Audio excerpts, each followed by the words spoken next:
Hello, everyone. I'm here playing 8-piece chess with the creator of 8-piece chess. Um, so we played 8-piece chess before. This will be the the fifth and 10th game. So the fifth game of standard and fifth game of symmetrical random versions of this, at least uploaded on YouTube. So yeah, you have 8 unique pieces. 5 of the pieces are the same. So the rook, knight, bishop, king, queen, all the same, and then there's 3 new pieces. So we have the Lancer, which looks like the knight, and it goes in the direction it's pointing in, any amount of squares, and it jumps over your own and stops when it hits an enemy piece and captures that piece. And then you can reorient it after you move it.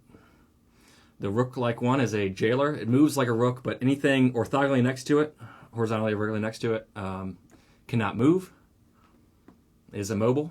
So you can immobilize, you can make the king immobile, and that creates a unique, just something I haven't seen before, where your king can checkmate the other king because the king could be immobile. Immobile. That hasn't happened in my games yet, but that would be quite fun. And then the Sentry, which moves like a bishop but does not capture directly. It pushes an enemy piece instead either to an empty square on top of an enemy piece. If it moves on top of an enemy piece, that piece is captured. So when I'm pushing a piece, that piece acts like my piece. So if it's knight, I can move it like my knight, and it. But if it moves like a pawn, it moves like my pawn. So it'd move in my direction, either one step forward or one step diagonally forward in my direction. I guess to say hi to Jeff. Jeff's the one who created this. He's here on audio call with me. Hello, everyone. Welcome. Are you? Yeah, welcome. I'm setting up a game here on VChess, and I don't know what time. I know you wanted symmetric random, but what time? Oh, let's do a standard first. Standard, okay. Standard starting position first, and then we'll do 2 games. Sure. What time do you usually play? Anything. I would say anything plus 10. I've been doing 10 plus 10 or 5 plus 10, or I don't really know too much. Start with 10 plus. All right. So you're gonna send one? Yeah, about to send a challenge. There we go.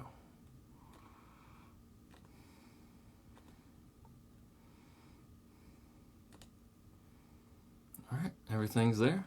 So is there anything else you'd like to say before we start about the pieces or the variant or anything? We continue to talk while we play, but yeah, mostly just the main thing is to just remember how the 3 new pieces move. But there's the rules look very long if you go to the chess variants site.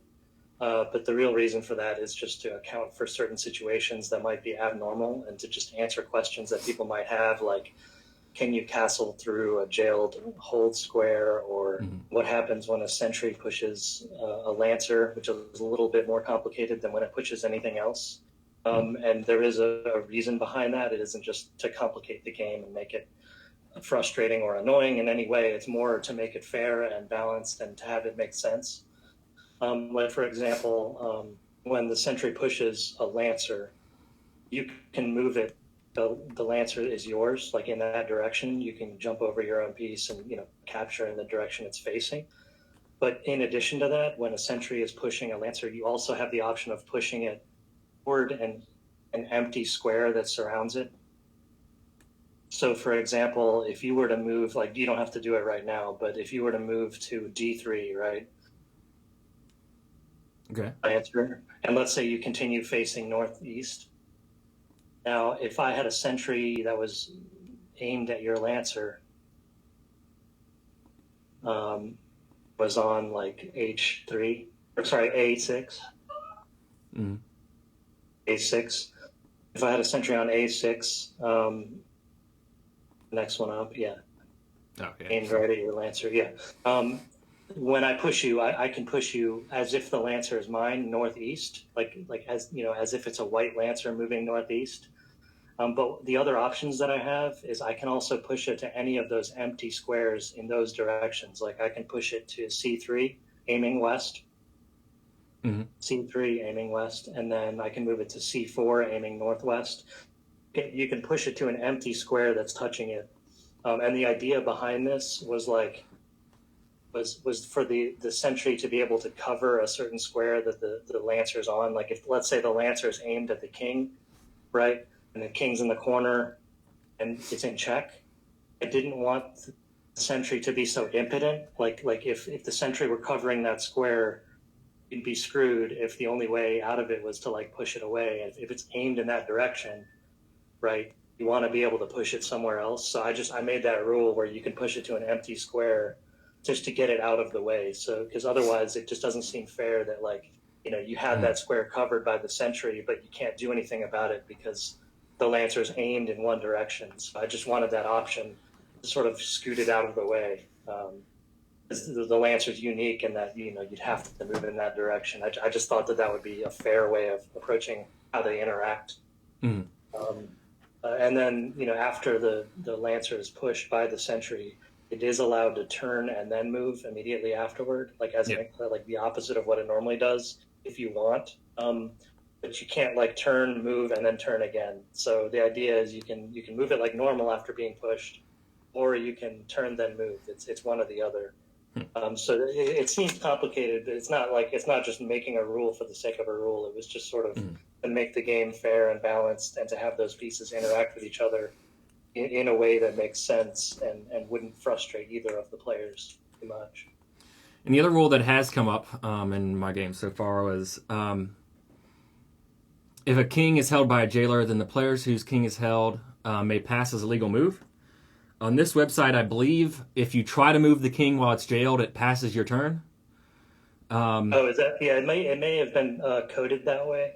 Yeah. I know that there's like a pass button, but I think if you move your king, it'll just assume that you're trying to pass. Yeah, I think that's another way of passing. So was that for the purpose of stalemates? That was my guess. That was entirely. That had nothing to do with. It's not for the benefit of the person that's passing. It's just for the benefit of the person who's left with a jailer and a king. I felt like it's not worthy of calling that a stalemate draw. I felt like that was a worthy win. Yeah. And it seems like a silly thing that just because the king can't move, based on the rule, that it would be a stalemate. So I thought, okay, let's just make it a pass in that circumstance, so that you can actually walk up and deliver the final checkmate. All right, are you ready? Really? I'm ready. All right. I'm actually not sure about openings on this one, but I'll go with that one. I'm usually. Hey, I'm still working it out myself as far as the standard setup.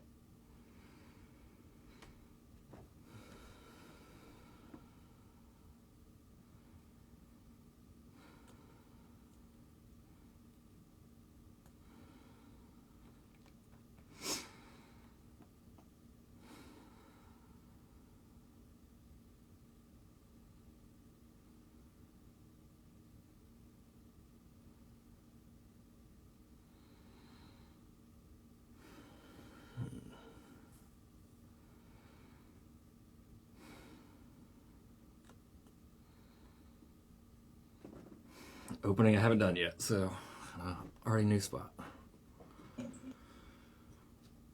It's not even a normal opening I do in chess.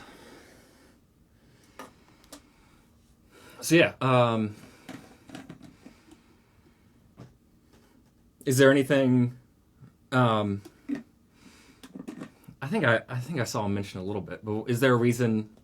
I guess I should just ask you on stream. Is there a reason why you made this? Is there any inspirations or anything like that? Yeah, mostly it was just trying to come up with just new ideas for pieces. I wasn't too fond on pieces that just moved to different squares. I wanted them to sort of do something very different. Not too outlandish, but they would still be interacting with the enemy pieces for the most part. But it would be just exploring ideas for new pieces. The first one idea that I had was for the Lancer. Because I hadn't really seen something like that before, at least not one that can jump over friendly pieces.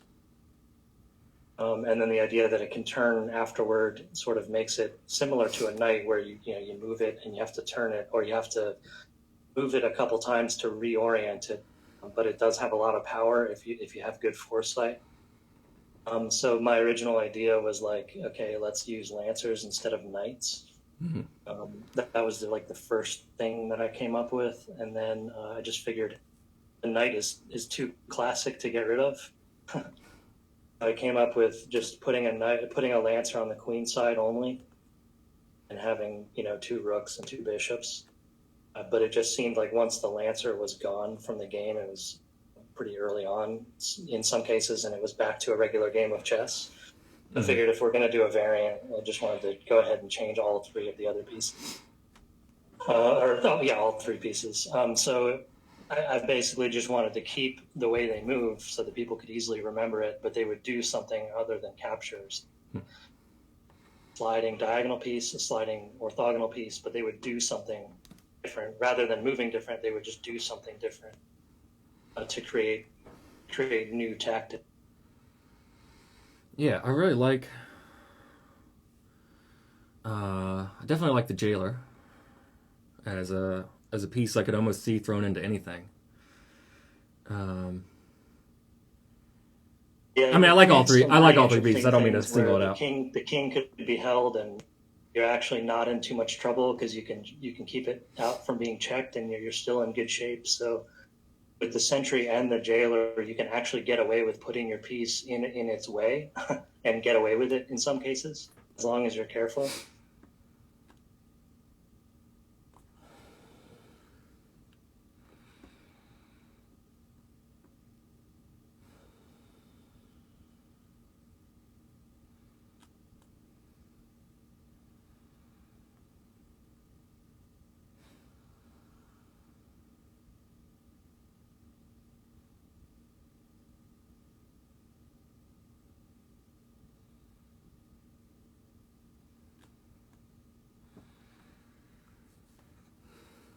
So what's your I guess like chess history? Like what made you like come into variants and like what made you come into variants I guess in general? I guess the first thing was just the idea of the origins of the game itself. How it didn't come out of the blue.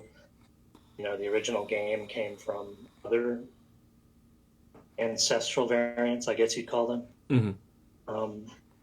That was really intriguing to me, and I got into thinking about what comes next, if there is anything that should come next. I know 960 is one of my favorites. I still like it. I still insist on like you. I still insist on playing it instead of standard openings. Nothing against the standard openings for like long tournament games, but when you're playing Blitz, you just don't want to be up against people that have like practiced a certain opening, and you either know how to deal with it or you don't. And then if you don't, you're just SOL. So then I looked up, like, there are different ideas. A lot of the variants are good ones. Like, they have to expand the board in order to make it happen, like Omega and Gothic and stuff like that. Those are good variants, but they're just, I wanted something that you could use a standard board and pieces for. Even in this one, like if you had something as simple as like rubber bands or just another set of pieces that look different, you could just swap 3 of them, right? And then they would look different enough that you would know that they're the new ones.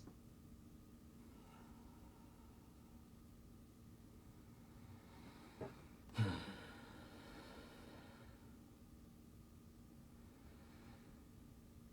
trying to think if that, because my sentry is attacking that pawn, or my lancer is attacking that pawn, but then your sentry is attacking the lancer, and what would that do?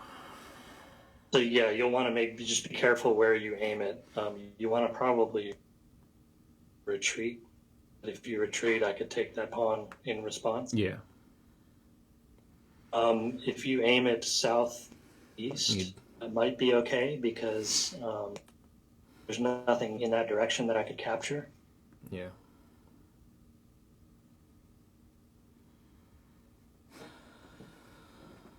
And I don't know if you were aware of this, but I did change the rule. Like if your Lancer finds itself on the edge, facing the same edge, you are allowed to actually turn it as a move, like get it away, face it in a different direction. So it's not like in timeout in the edge of the board.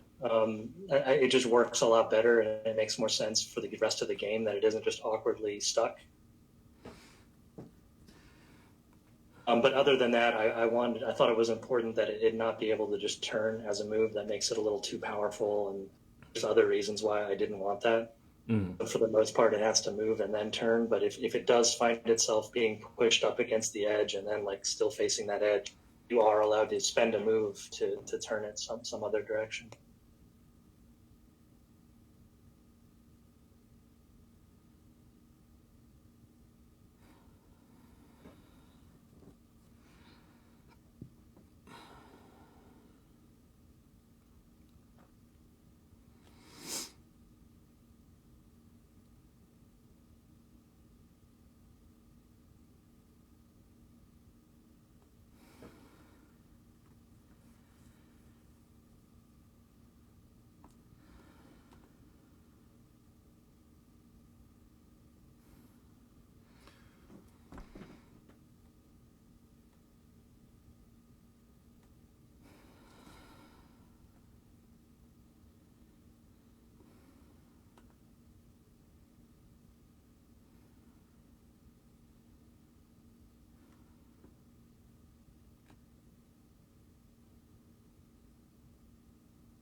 Sentry is very powerful in the opening and middle game, but if you don't like use it for something, you don't get rid of it, trade it off for something, you will find yourself in a lot of trouble later on as it becomes very impotent, powerless for the end game.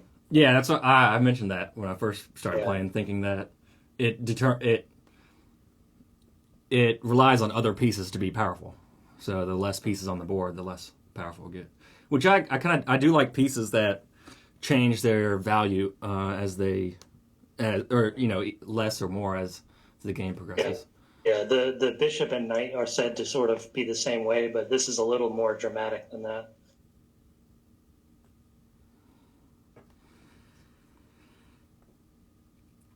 I'm really not looking after my pawns. What was that? I'm not looking after my pawns here. Trouble.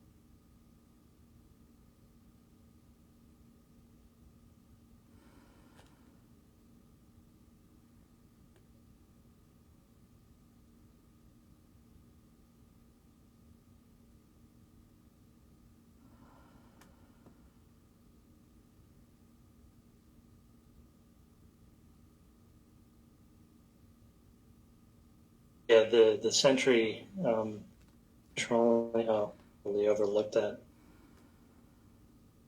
I could still take it. So yeah, there's an example of using a Sentry to take something else in exchange. I don't know whether to use the queen or the pawn.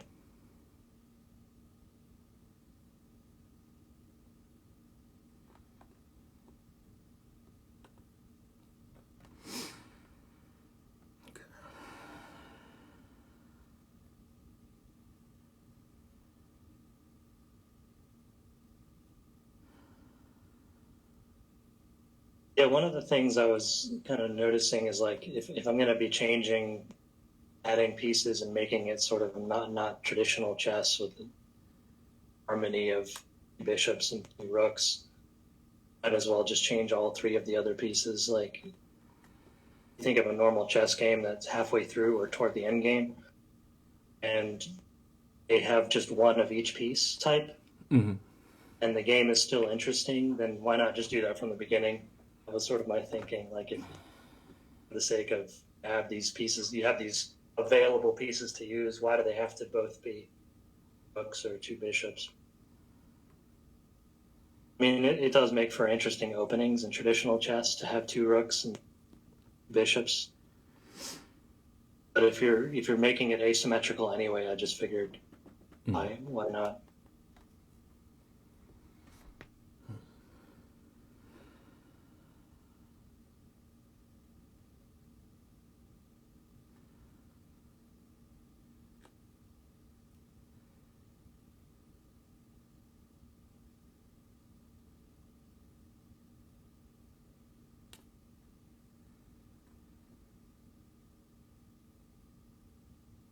So I'm moving this lance to the edge, and it's not letting me point it in the edge direction. So I don't know if that was a. I've never seen that before Oh personally. no, that's a good thing. We developed that recently. You're not allowed to do it voluntarily. Yeah. The only thing where you're facing the edge and you're allowed to turn it by a move is like if you were forced, like pushed to the edge by a sentry. But yeah, it's designed to not have you just voluntarily go to the edge so that you can decide what to do later. I thought that would look a little awkward visually, so I just decided like it just won't even be an option for you to move to the edge and keep it there. It looks weird.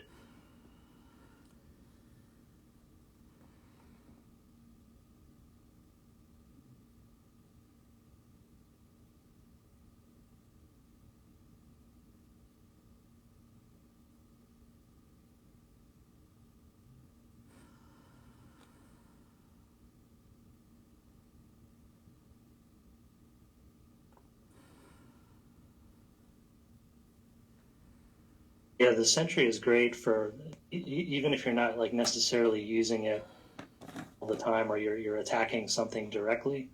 It's great for just controlling squares. Like right now, you're controlling C5. Yeah, I had one tactic on a game. I don't know that they couldn't.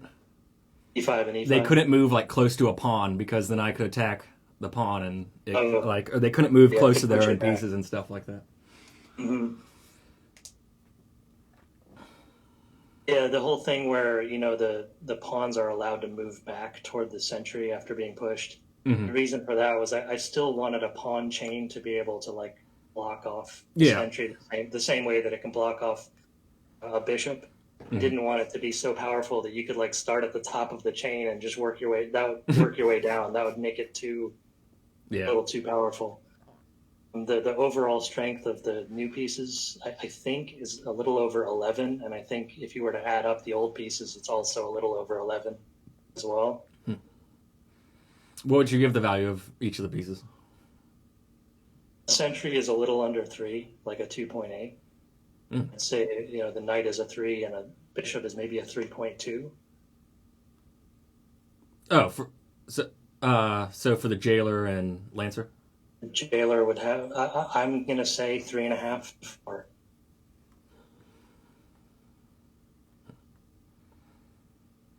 It's worth getting a knight or a bishop in order to take their jailer, I think, especially toward the end game. Yeah. And then the lancer, I'm going to give it 4 3/4, between 4.5 and 5.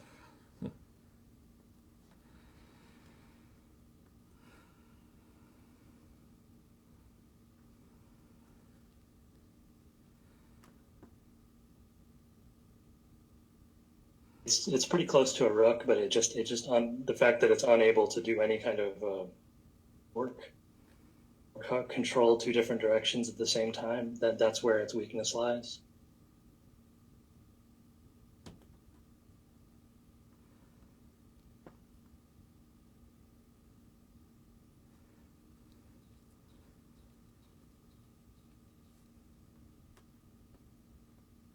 The lancer by itself, your king, can actually deliver mate. Cool. Yeah. The only combo of pieces that cannot deliver mate, as far as I know, be sure. I haven't fully tested it out, but I don't think a knight and a sentry can deliver mate with the king. But I do believe a sentry and a bishop can.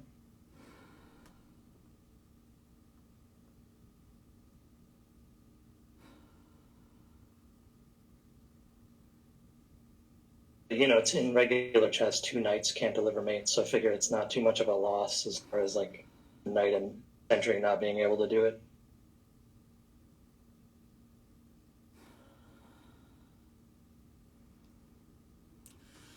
Stuck on some moves here. Let me figure something out. I had a plan, but I don't know if it's...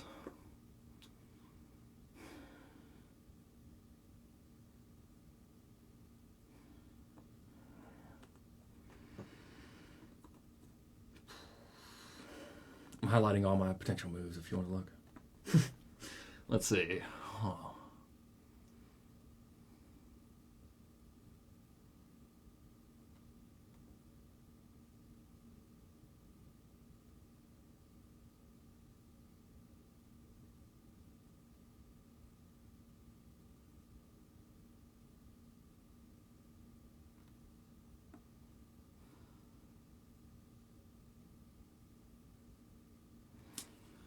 I guess I do have a clock. All right.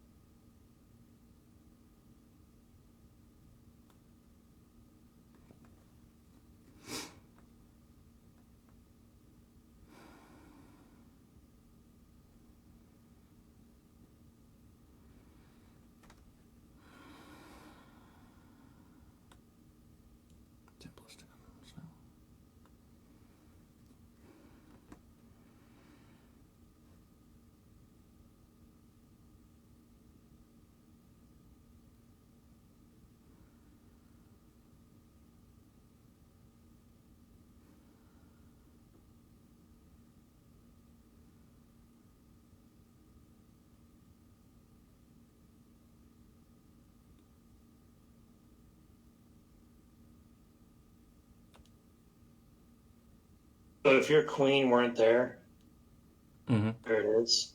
I might do it coming up here. Let's see.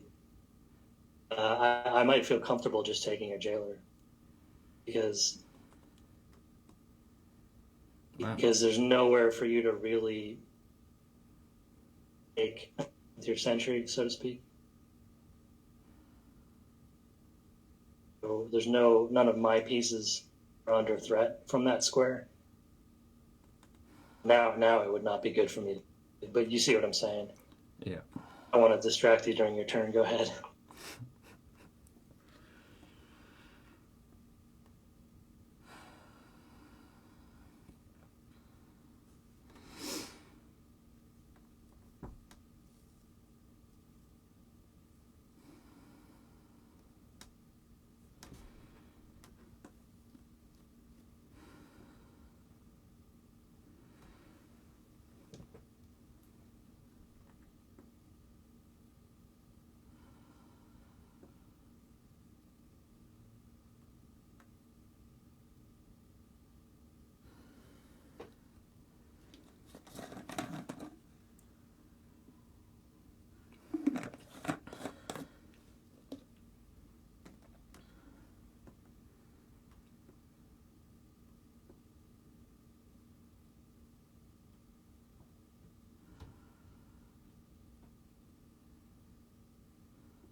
All right.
Well, that's disappointing.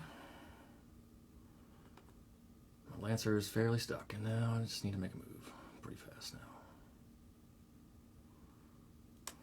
Ah, all right.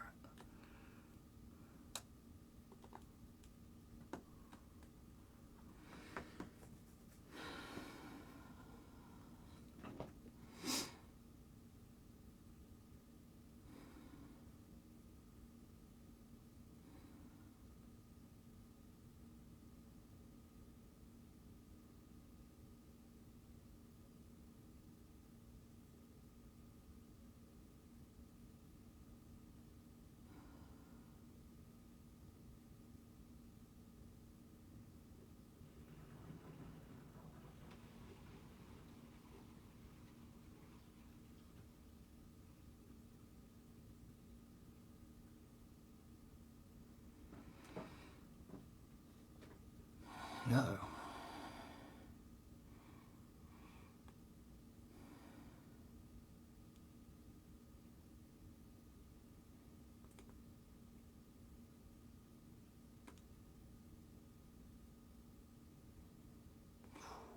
Let's see.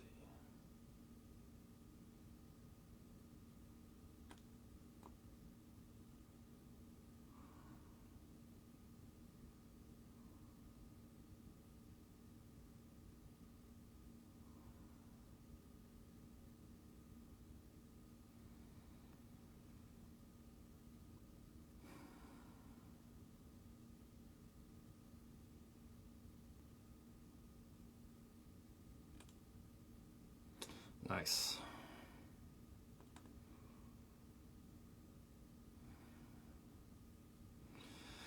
Oh, no. No matter what I do, you can jail the rook for sure.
Nice.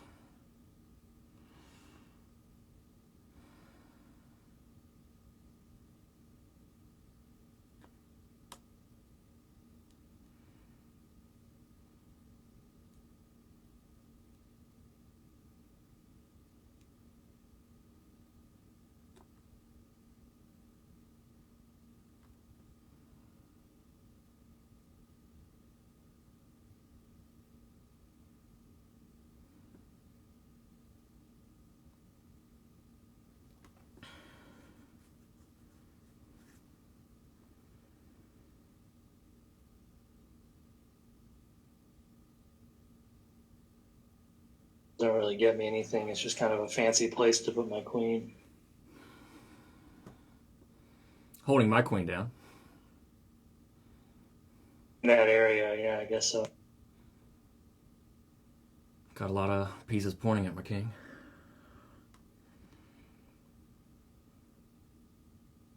Had my knight threatened, though. An issue.